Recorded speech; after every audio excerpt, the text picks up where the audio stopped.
या बातमीपत्राचे प्रायोजक आहेत महालक्ष्मी तथास्तु आणि महालक्ष्मी सुपर बाजार। आता कोणत्याही खरेदीवर मिळवा लाइफ टाइम डिस्काउंट।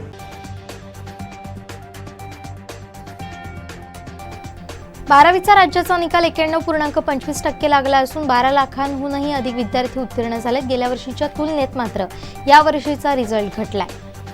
यंदाही 12वीच्या निकालात कोकण विभागाचा सर्वाधिक निकाल 96.1% तर सर्वात कमी निकाल मुंबईचा 88.13% लागला, अशी माहिती राज्य मंडळाचे अध्यक्ष शरद गोसावी यांनी दिली आहे।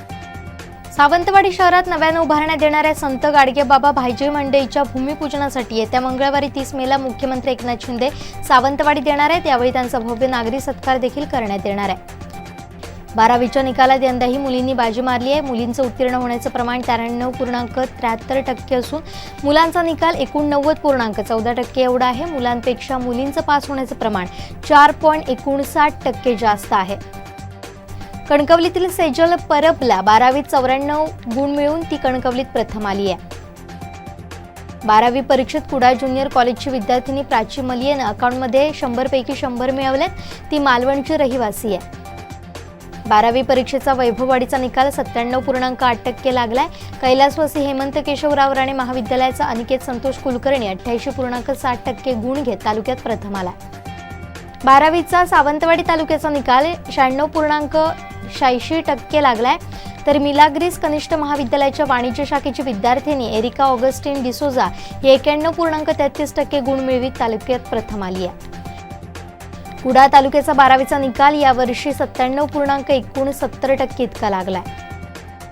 12वी परीक्षेचा वेंगुर्ले तालुक्याचा निकाल 99.63% लागलाय। बॅरिस्टर बाळासाहेब खर्डेकर महाविद्यालयाचा विज्ञान शाखेचा सारिका कुमारी सरोज जाधव हिनं 551 गुण मिळून तालुक्यात ती प्रथम आली आहे। अपंगावर मात करत कणकवलीच्या यत्नेश पोकळेनं 12वीत 93.33% गुण मिळवले। त्यासाठी त्याच्या आईनं त्याला भक्कम साथ दिली आहे। मनाई आदेश असतानाही तत्कालीन पालकमंत्री दीपक केसरकर यांच्या कार्यालयाच्या दिशेने जात घोषणाबाजी हुल्लड करून दंगा केल्याप्रकरणी नितेश राणे निलेश राणेंची निर्दोष मुक्तता करण्यात आली आहे। स्वच्छ दोडामार्ग मिशनला आता नगरपंचायतच्या RRR सेंटरची जोड देण्यात आली आहे। नगराध्यक्ष चेतन चव्हाण यांच्या हस्ते शुभारंभ करण्यात आला।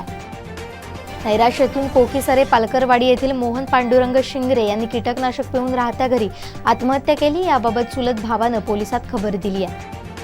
इन्सुली तपासणी नाक्यावर विनापरवाना वाळू वाहतूक केल्याप्रकरणी 3 डंपर पकडण्यात आले। ही कारवाई बांदा पोलीस आणि महसूलच्या संयुक्त पथकाकडून करण्यात आली आहे। मॉरिशसच्या राजधानी स्वातंत्र्यवीर सावरकरांच्या अर्ध्याकृती पुतळ्याचं अनावरण 28 मेला होणार आहे। सार्वजनिक बांधकाम मंत्री रवींद्र चव्हाण मॉरिशस इथे होणाऱ्या कार्यक्रमात विशेष अतिथी म्हणून उपस्थित राहणार आहे। एकही शिक्षक नसलेल्या जिल्हा परिषदेच्या 121 शाळांमध्ये शिक्षक उपलब्ध न केल्यास 15 जूनला शिक्षणाधिकाऱ्यांच्या कार्यालयात तीव्र आंदोलन छेडण्याचा इशारा आमदार वैभव नाईक आणि सतीश सावंत यांनी दिला। ठाण्यातील स्थापत्य अभियंता अनंत करमुसे यांना मारहाण केल्याप्रकरणी ठाणे पोलिसांनी जितेंद्र आव्हाड यांच्या विरोधात 500 पानी आरोपपत्र दाखल केले। या आरोपपत्रात जितेंद्र आव्हाडांवर गंभीर गुन्हे दाखल झाले। राष्ट्रवादींना आपला पाठिंबा दिला, आमची लढाई लोकशाही वाचवण्यासाठी असल्याचं संयुक्त पत्रकार परिषदेत शरद पवार म्हणाले। केंद्रीय महामार्ग मंत्री नितीन गडकरी यांना धमकी देणाऱ्या जयेश पुजारी उर्फ कांथा याची नागपूर पोलिसांकडून पुन्हा सखोल चौकशी सुरू झाली आहे। या संदर्भात NIAची वरिष्ठ अधिकाऱ्यांची टीम सुद्धा नागपुरात पोहोचली आहे। पुण्यात बस आणि 4 चाकी वाहनाचा भीषण अपघात झाल्याची बातमी समोर येते। हा अपघात इतका भीषण होता की यामध्ये कार थेट 150 फूट बोगद्यात उडाली। यामध्ये दोघांचा जागीच मृत्यू झाल्याची माहिती आहे। मोखा चक्रीवादळानं देशातील मान्सूनपूर्व पाऊस मोठ्या प्रमाणावर पळवून नेल्याने या काळात पडणाऱ्या पावसात 50 ते 85% घट नोंदवली गेली आहे। कर्नाटकमधील शैक्षणिक संस्थांमध्ये भाजप सरकार काळात हिजाब घालण्यावर बंदी घालण्यात आली होती। आता काँग्रेस सरकार सत्तेत आल्यानंतर ही बंदी हटवली जाईल असे संकेत मंत्री प्रियांक खरगे यांनी दिली आहे। बॉलिवूडमधील प्रसिद्ध अभिनेते आशिष विद्यार्थी वयाच्या 60व्या वर्षी दुसऱ्यांदा बोहल्यावर चढलेत। त्यांनी रुपाली बरुआ यांच्यासोबत लग्नगाठ बांधली आहे। विराट कोहली इंस्टाग्राम अकाउंटवर 250 दशलक्ष फॉलोअर्सचा आकडा पार करणारा आशियातील पहिला क्रिकेटपटू ठरलाय। विराट कोहलीचे इंस्टाग्राम अकाउंट आता भारतातील 3ऱ्या क्रमांकाचं सर्वात मोठं अकाउंट बनलंय।